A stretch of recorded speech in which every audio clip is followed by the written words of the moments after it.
Hello, this is Brad Carmack, the author of Homosexuality, a straight BYU student's perspective. I invite you to go ahead and check out my book. You can watch my YouTube clips. There's a link on my blog, bradcarmack.blogspot.com. You can also visit there to download a free soft copy in PDF. If you want a hard copy, I'd be willing to sell you one. You can send me a request at homosexualityperspective@yahoo.com. This clip is the fourth in a short series summarizing Chapter 6 of my book, which is common same-sex marriage argument rebuttals. So I'm going to go ahead and identify common arguments that are used to oppose same-sex marriage and offer a rebuttal of each. The previous three have focused respectively on parenting and children consequences, religious consequences, and legal consequences. This fourth and last of this mini-series will focus on the societal consequences likely to result from either prohibiting or legalizing same-sex marriage. Okay, so we're going to talk about 6 different arguments. The first one is that history shows that monogamy is best.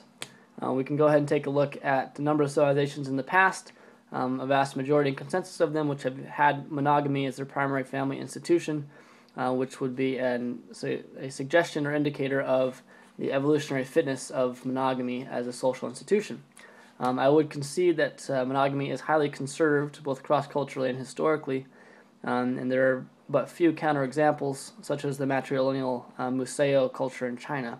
However, polygyny has a fairly large presence in a number of cultures as well as across time. According to the Ethnographic Atlantis Codebook, of about 1,200 societies noted, 186 were monogamous, 453 had occasional polygyny, 588 had more frequent polygyny, and 4 had polyandry. Interestingly, oftentimes the males in those relationships tend to live on average about 12% longer. I would note here, however, as a rebuttal that same-sex marriage and homosexual relationships, especially reproductive ones, as the ability of homosexuals to reproduce is very recent, hadn't had very long time to prove themselves or disprove themselves as far as being fit as an evolutionary institution.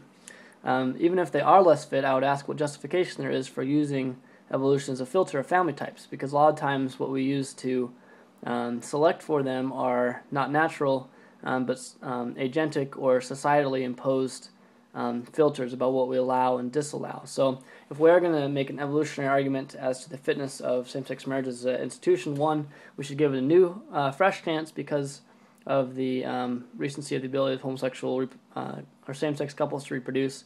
Second, the acknowledgement of the existence of homosexual orientation and the acceptance of homosexual behavior in relationships is fairly new. And third, we need to give them more of their day in court before we conclude as to their fitness. Okay, so the second argument is that same-sex marriage distorts the traditional definition of marriage. This is basically a semantic or linguistic argument. The quote here is that the voice of the California people did not discriminate and it did not promote inequality. It only said that a name should be preserved from distortion. Another commenter said, gay marriage and traditional marriage cannot coexist any more than we can logically conclude that there is no difference between a man and a woman. A heterosexual relationship and a homosexual relationship are not the same, and to call them both marriage is a distortion of an obvious and self-evident reality. And I do appreciate these points. My response, I would concede that marriage has predominantly been an opposite-gender institution over time, and I note that this argument has been made by a number of individuals. In fact, there was another article by Bryce Christensen which was entitled Same-Sex Marriage is Verbicide, Reaffirming the Linguistic and Cultural Heritage That Once Made Marriage a Vibrant Word of Substance and Hope. Okay, so I can see what the argument here is. However, the traditional definition argument fails for 2 reasons. First, it's a well-known fallacy, and second, it's not clear what traditional marriage really looks like, and that same-sex marriage is less in keeping with traditional marriage than the absence of same-sex marriage. So let me illustrate both of those points.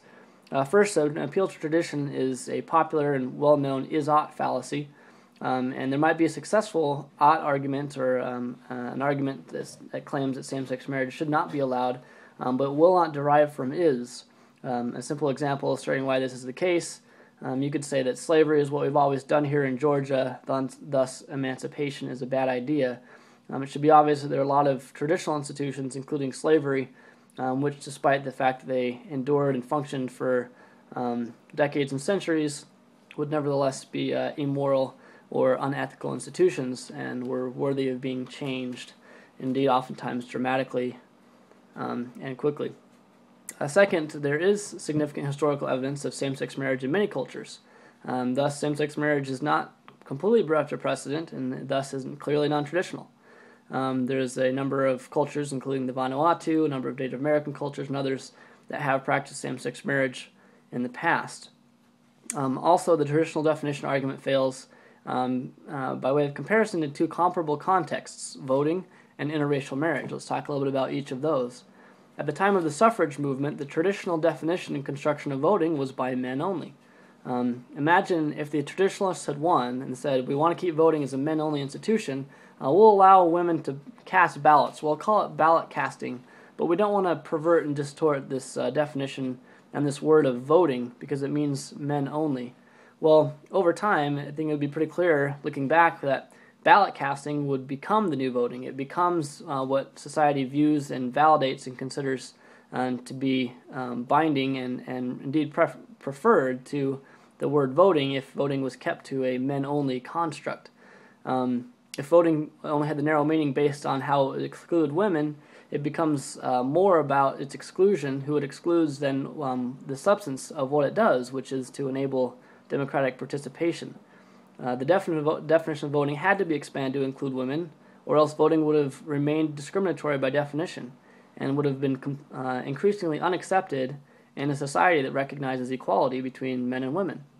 Allowing women to vote does not threaten nor distort the word vote, even though the definition changed. In this case, the definition expanded. The parallels to same-sex marriage are obvious. Interracial marriage is another context where this is brought up. Many people said that to call miscegenation, for instance, having a black woman and a white man be married, to call that marriage is distortion of an obvious and self-evident reality. There was distorting the sanctity of marriage rhetoric that was wielded vociferously during the debates about legalizing interracial marriage. The initial person I quoted that would contend against the verbicide of calling same-sex marriage said that a distortion of the self-evident and obvious reality that men and women are different. Well, you could make the same claim about interracial marriage. Obviously, black and white people are different. Their skin color is visibly dissimilar. But as the awareness of miscegenation couples expanded and people could see they raised families and loved each other and were equal and similar in every other way, miscegenation laws looked just ludicrous in a society and republic dedicated to the proposition that all men are created equal.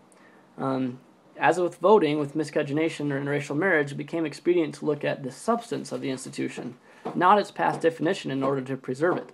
So just like if you wanted to preserve voting and its significance, you had to start including women. If you wanted to preserve marriage and its significance, you had to start including interracial couples. And you can make the same arguments about marriage today. If you take a look at the place where same-sex marriage has been legal the longest, the Netherlands, there's a quote here: "The Dutch are quick to say there is no gay marriage here, it's just the same marriage for everybody." And it's obvious when you think about it, the legal status is the same for same-sex couples and different-sex couples, so there's no need for a separate term like gay marriage or same-sex marriage. A better term for the subject would be something like equal access to marriage for same-sex couples. In a similar way, that's the end of the quote there, we no longer speak of miscegenation, but only because of marriage, because the legal status is the same for mixed-race couples as it is for non-mixed-race couples. Again, the point isn't whether or not differences exist, it's whether differences matter. Certainly men are not women, but the question is whether or not that difference matters.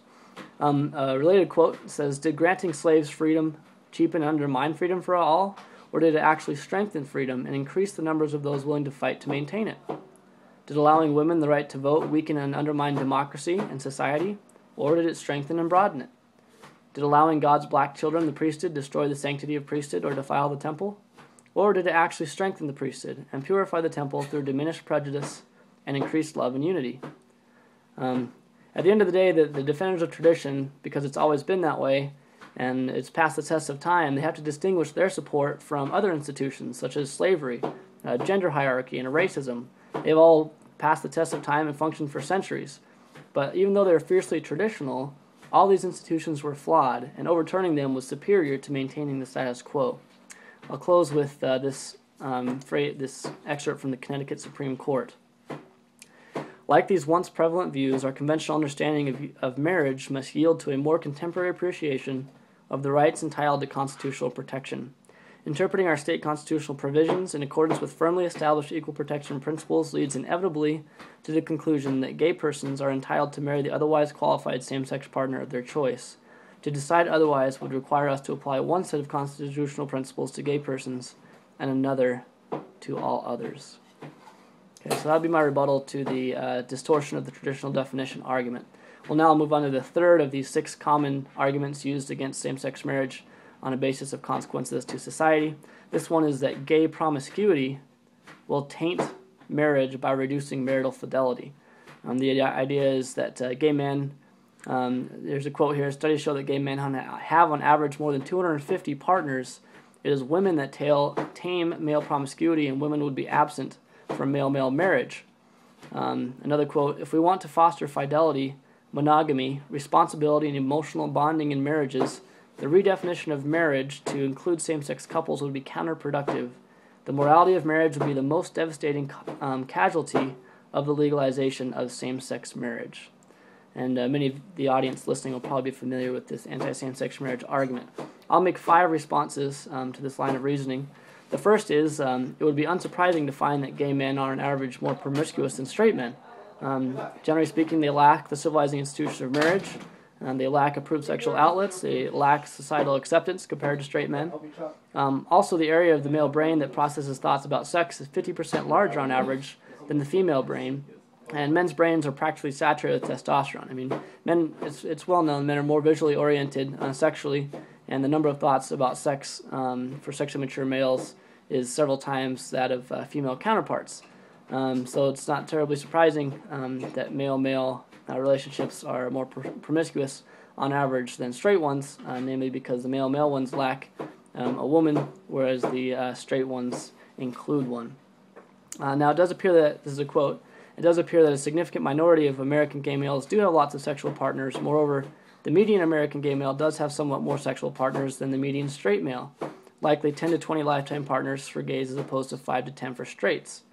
Another quote says, again, this is looking at the incidence of promiscuity amongst gay people. Straight women report having on average 3 sex partners since 18, straight men 6, and gay men 10. Thus, I would conclude that gay men are not, on average, as hyper-promiscuous as often claimed. For instance, having 250 partners, on average, that applies to only a subset of homosexual-oriented persons. In fact, this is my second point, the incidence of asexuality among homosexual-oriented persons is likely larger than that of heterosexual-oriented persons. Here's a quote.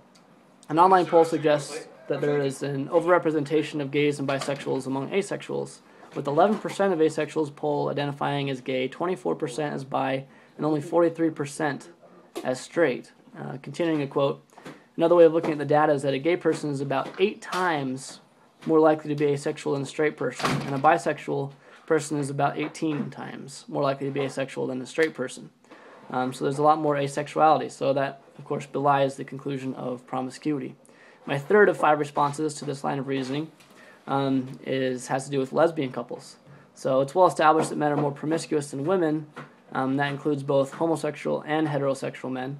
But lesbian couples don't contain men. They contain only women. But there are few, if any, who raise the promiscuity contention that would permit same-sex marriage for lesbians, even if, on average, lesbians have greater fidelity than straight couples. If marital fidelity really is the aim here, then there would be no reason to bar lesbians. In fact, they might be preferred above opposite-sex couples who, since they always include a man, are, on average, more promiscuous. So that's my third of 5 responses. The fourth is a contention about the emotional bonding argument, that emotional bonding doesn't take place to the same degree or nature within same-sex compared to opposite-sex couples. I'd say that's not at all clear. Same-sex couples, it would seem, bond emotionally with their partners about the same way as do opposite-sex ones. For instance, the rush of oxytocin associated with orgasm in men and women still occurs, with same-sex couples. They still get the same oxytocin hits when they kiss, hug, touch, have sex, etc. In fact, having authentic communication may be increased by having the commitment to shared life with a partner in a married compared to cohabiting or promiscuous relationship. And so that argument about emotional bonding doesn't seem to hold a lot of water. My last response, I'm going to start off with a quote here from another author. He says, "Remember that 2-day, 4-part marital aptitude test you were required to pass before you were allowed to get your license?" He's speaking to married people here. "Remember when the social worker visited your home and interviewed your neighbors to make sure that you were faithful enough to your partner to qualify for marriage? Remember how before they issued your license, the authorities looked up your age group and ethnic group and religious group to check that the odds of your staying married were up to par? No?" He says, "The fidelity double standard, the insistence that gay people become model marital citizens before they can have the right to marry, is the bitterest of all the ironies in the gay marriage debate, and also the most twisted. Critics treat gay couples not as individuals, but as averages. It is certainly possible for a gay couple to stay faithful to each other, and many do, just as many straight couples do not. Even if all gay male couples were adulterous, their number would not approach that of adulterous heterosexual husbands. But all such considerations are deemed inconsequential because the gay average is below par. One has to wonder," again this is still a quote, "exactly what proportion of gay men would have to be faithful in order to earn homosexuals the right to marry? 75 to 80%? The male heterosexual average if you trust surveys? 90%? How many heterosexuals would agree that their own legal right to marry should depend on the average fidelity of other heterosexuals?" And I would agree that is a bitter irony. It's a standard that's not applied to heterosexuals, and it's not clear what average amount of promiscuity would have to be achieved in order for same-sex couples to be granted the privilege of marrying.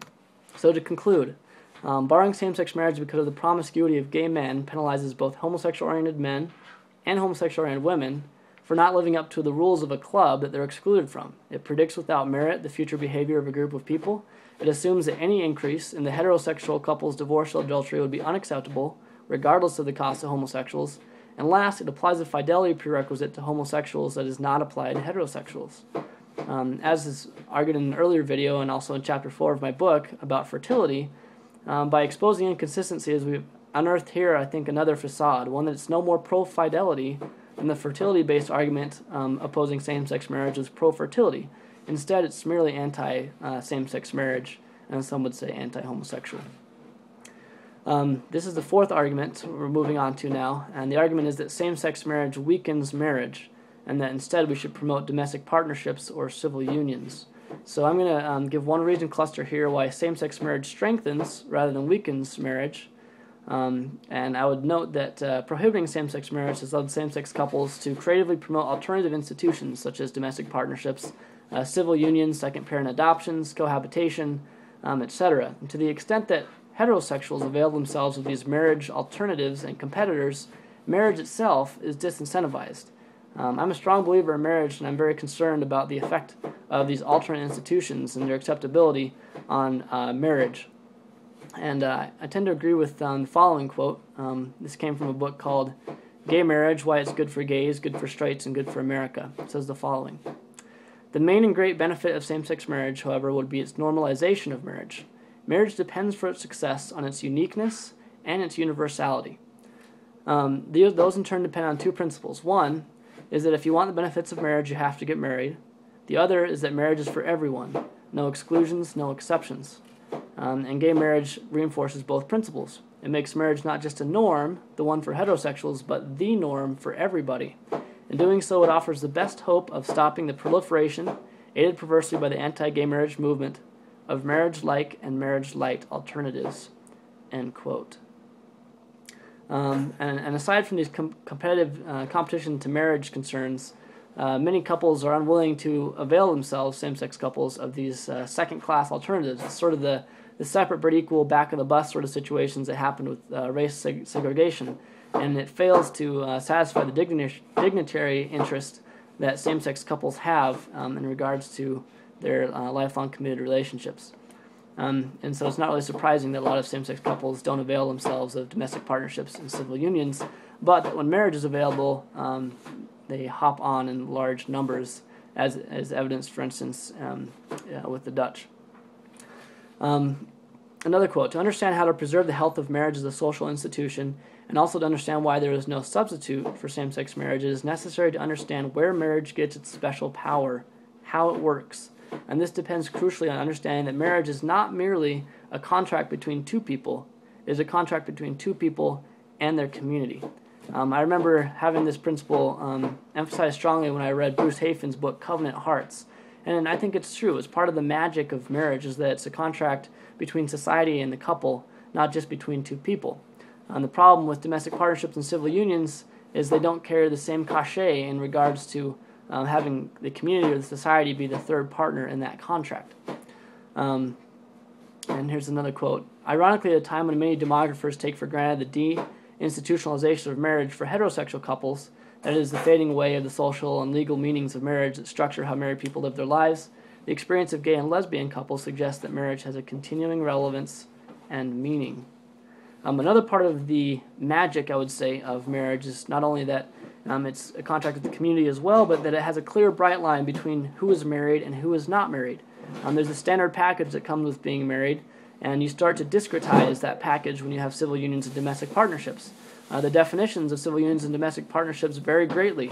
The understanding of marriage does not. There's a bright line rule benefit that comes from the married versus the non-married that comes with using marriage versus civil unions and domestic partnerships. It's a common currency sort of aspect and partly explains that value.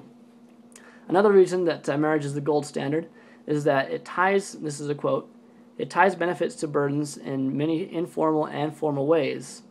Legal benefits, societal expectations of caretaking, commitment, etc. require marital partners to assume the burdens as well as the benefits. Cohabitation is the most egregious offender in decoupling burdens and benefits, and most traditional advocates eschew it as a marriage alternative, although ironically that's oftentimes encouraged in the absence of same-sex marriage for same-sex couples to cohabit. The very distinction between marriage and cohabitation blurs as couples' behavior, rather than their legal status, becomes accepted as the dividing line. And this is key. The growing viability of unmarried gay couples may legitimize cohabitation instead. The marriage ban turns gays into walking billboards for the irrelevance of marriage. The marriage ban turns gays into walking billboards for the irrelevance of marriage." And I think, I believe that was from Mr. Rausch, the author of the Gay Marriage, Good for Gays, Good for Straights, Good for America book. Makes a strong point there. Another quote about what marriage does. "Same-sex marriage then clarifies and reinforces the key message to people who are embarking on coupledom. Marriage is for everybody. Marriage is unique. No exceptions, exclusions, or excuses.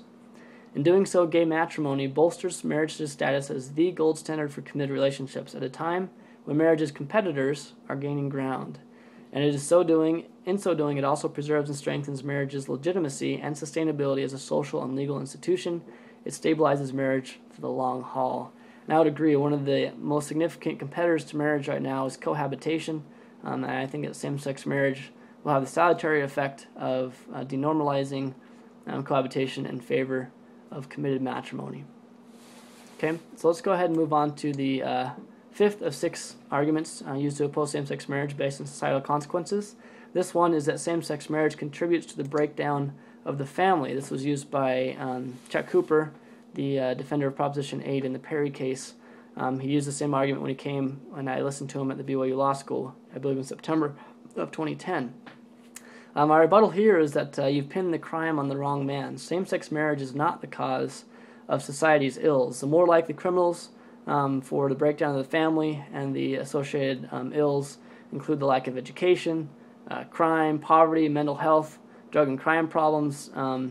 These are all related to things like divorce, negative influences from the media, materialism, absentee fathers, families that don't have a stay-at-home parent, cohabitation before marriage, pornography, etc. These are the real criminals when it comes to the breakdown of the family. And a lot of times I think we see a rather unfortunate reality that pro-family organizations spend their limited resources opposing same-sex marriage, which is questionable at best for breaking down the family, when they could spend those resources instead attacking the real culprits, the real criminals, which, as I've mentioned, are things like absenteeism, negative influences from the media, pornography, drug use, divorce, cohabitation before marriage, adultery, alcohol use, etc. And also, it may turn out that prohibiting same-sex marriage weakens marriage more than promoting it does, and we've kind of illustrated why that would be earlier. My last argument here rebuts the claim that same-sex marriage will make civilization come crashing down. I'll encapsulate that argument with the following quote. God rained down fire and brimstone on Sodom and Gomorrah for not doing everything they could to stomp out homosexuality. Rome fell for the same reason. Same-sex marriage is a radical blow to the family. The proclamation of the family explicitly warns that the disintegration of the family will bring upon individuals, communities, and nations the calamities foretold by ancient and modern prophets. In response, I would certainly say that's a very serious concern. All of us would seek to avoid a catastrophic failure of civilization. But to start off, I'd quote Valerie Hutchins. She says, and this is again a well-known LDS feminist author, "When anti-gay advocates use the term traditional, I always wonder what tradition and what time. Do we support the 19th century traditional marriages when married women had no legal standing, could not own property, sign contracts, or legally control any earned wages? Similarly, when women got the right to own property, there was a number of public figures, including 19th century New York legislator, that says allowing wives to own property would affront both God and nature, would degrade the holy bond of matrimony, and strike at the root of those divinely ordained principles upon which is built the superstructure of our society." A legislative committee in New York said that giving women that are married the ability to control property would lead to infidelity in the marriage bed, a high rate of divorce, increased female criminality, and would turn marriage from its high and holy purpose into something arranged for convenience and sensuality. Of course, this rhetoric is quite familiar to those of us who have been following with this debate. Also, a lot of times we have individuals who look at the past and say that marriage was better in the past and we should harken back to that time. There's an author named Kaler who concluded that a lot of times people express discontent with the way things are by inventing a past filled with good marriages.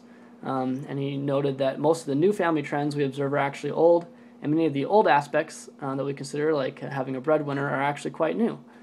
He says there have been societies and times when non-marital sex and out-of-wedlock births were much more common and widely accepted than they are today. Step-families were much more numerous in the past. Even divorce rates have been higher in some regions and periods than they are in Europe and North America today. He noted that for a long time, it was merely the attestation of the partners that they were married that was the grounds for determining whether someone was married. It says the Catholic Church long held that if a man and woman said they had privately agreed to marry, whether they had said those words in the kitchen or out by the haystack, they were in fact married. For more than 1,000 years, the church just took their word for it. So the whole idea of legal marriage that's recorded is somewhat new itself. Having a single breadwinner, having high rates of marriage, and marrying young are also relatively recent. We could take a look at the idea that a husband owned the body of his wife and could therefore not possibly rape her was very common up until the 1980s. The home used to be a sanctuary that the law would not invade in order to protect women from their abusive husbands. That's no longer the case. And again, what we're looking at here is when people try to defend traditional marriage, the question is, what does traditional marriage look like? So we're reviewing now different candidate descriptions of traditional marriage. The idea of love as a fundamental reason for marriage is a radically new idea. Marriage had a lot more to do, quoting here, marriage had as much to do with getting good in-laws and increasing one's family labor force as it did with finding a lifetime companion and raising a beloved child. Marriage was primarily about family alliances, the consolidation and preservation of wealth and power, and the practical division of labor for family survival. If love entered in, that was a bonus. The modern construct has a lot to do with love and choice. That's a relatively new addition to the institution. No-fault divorce is another significant change. Reliable birth control and contraception have impacted marriage in significant ways.